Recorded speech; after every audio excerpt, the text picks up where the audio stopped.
I heard of one lady, in brief summary.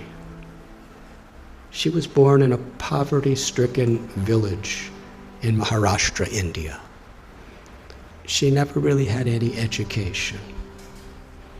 When she was a little girl and wanted to go to school, her family made her take care of the buffaloes. When she was 8 years old, she was married. I think actually she was 9 years old. She was married to a man who was about 30.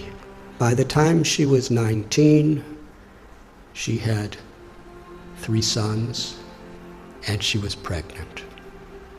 A mafia type of person who was exploiting the people of the village was especially forcing the women of the village to work really hard and paying them practically nothing. And everyone was afraid. But Sindhutai told the local collector, who was overseeing the police, and that person was stopped from what he was doing. But he was so angry. He went and told Sindhutai's husband a lie. He said, "You are such a fool. Your wife is having affairs with so many men. In fact, the child that is within her womb is my child, not yours. I've been having sex with her. If you don't kill the child and kill her, I will kill you." So the husband, the girl's 19 years old, he kicked her in the chest, not in the chest, in the stomach, repeatedly, to kill her and the child. She laid unconscious. He thought she was dead. So he dragged her to a cow shed where a whole herd of cows are being kept, thinking that people will feel that the cows just trampled her and that's how she died. So she laid there unconscious. And when she woke up, she said, she found one cow standing right above her, protecting her. There were all these buffaloes and oxen and cows walking, and they would have certainly trampled her, but this cow was keeping everything away from her.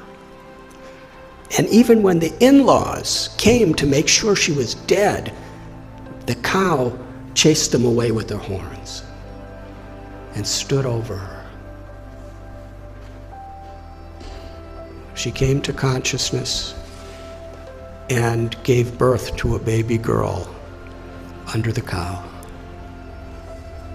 And she said she took a rock and cut her umbilical cord. It took about 20 slices to get free from it. And for hours and hours, the cow protected. And Sindhutai, when she got enough strength, she embraced the cow and promised, "As you protected me when I was in great need, I will protect others who are in need." It's a long story, but no one would have her back. Her own family rejected her, her biological family, because according to their tradition, once you're married, you could never come back home. A foolish tradition, as many are these days. In order to not be exploited, she was sleeping in a crematorium with her little baby child. And she would collect wheat that people would put around the dead bodies, and she'd mix it with water and cook it on the fires of the dead corpses. It became such a depressing life for her. She decided, I don't want my child to live like this. So she was going to commit suicide. She went to a railway track with her child in her arms and laid waiting for the train to crush them. But as she was laying there, she heard someone crying in anguish. So she got up and she found an old man who was crying out. He was crippled. He was very, very invalid. He was crying for some food and water, so she went and begged and got him food and water. And she was thinking that old man was the voice of God. She called Krishna. She said, was telling me that I had a higher purpose in life than to commit suicide. I have something to do, something to contribute to this world. But then later in the day, she was sitting in a field wondering, what am I going to do? I have nothing. I have no one. How can I help anyone? She was under a tree, and she saw that there was a branch of the tree that a woodsman with an axe had violently cut. The branch was just hanging by a single string. But that branch was giving her and her child shade. So she was thinking, this is the answer. However much I have been beaten down, still I could do something for others. So she started going and finding homeless, abandoned, orphan children. And she became their mother, taking care of them. Somehow or other, she learned how to sing really nice, and she begged with her singing, and she provided for them, and somehow or other kept them safe. And after some time, people saw what a difference she was making to so many people that they built an orphanage for her. Over the years, she said, she's had about 1,500 children, over 1,000 grandchildren. And she's made a tremendous difference in her life. All of her children have a great education. Many are doctors and lawyers and farmers, something she never had. She's won so many awards internationally for her accomplishments. But then she explained what the most meaningful and fulfilling thing she ever did in life. Years and years later, after the president of India gave her awards and governors of states and international awards, this really old man came to her orphanage. He was starving, he was sick, he was homeless. He was asking for shelter. After a few minutes, she recognized this was her ex-husband, the person who tried to murder her maliciously.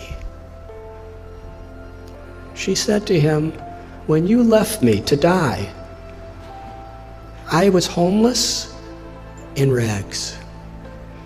Now you're homeless in rags, and I have a nice place with so many people. She said the most meaningful thing in her life is she forgave him. And she said, I will give you shelter, but I'm not your wife. I'm your mother. And when people would visit the orphanage, she would introduce him. This is my eldest son, and sometimes he's very naughty. She told a story. It moved me. So at one place, I shared this story, and somehow it was on YouTube. And in her orphanage, someone showed it to her. So she wanted to meet me. So in Pune, I met her. And she was with a couple other people. And we spoke for about an hour together. It was a wonderful conversation. And afterward, there was one lady who was sitting next to her, who was just beaming with smiles the whole time, but didn't say much of anything. And when I was just about to leave, Sindhutai said, I want to introduce you to this girl. She's the one who was born under the cow. She's now a medical doctor, and she's taking charge of one of our orphanages. And then she said to me, I consider all of the tragedies in my life to have been gifts to empower me to make a difference to others. She considered it all the grace of God. She said, "My life has been a road with many thorns, but I made friends with those thorns, and my life became beautiful, and I could give beauty to so many other people's lives." That's one little example of influence without affluence. The power of compassion is far greater than anything that money can do. But when money and knowledge and strength and skills are built on the foundation of that compassion, then not only is our own life enriched beyond our comprehension, but we can make such a difference.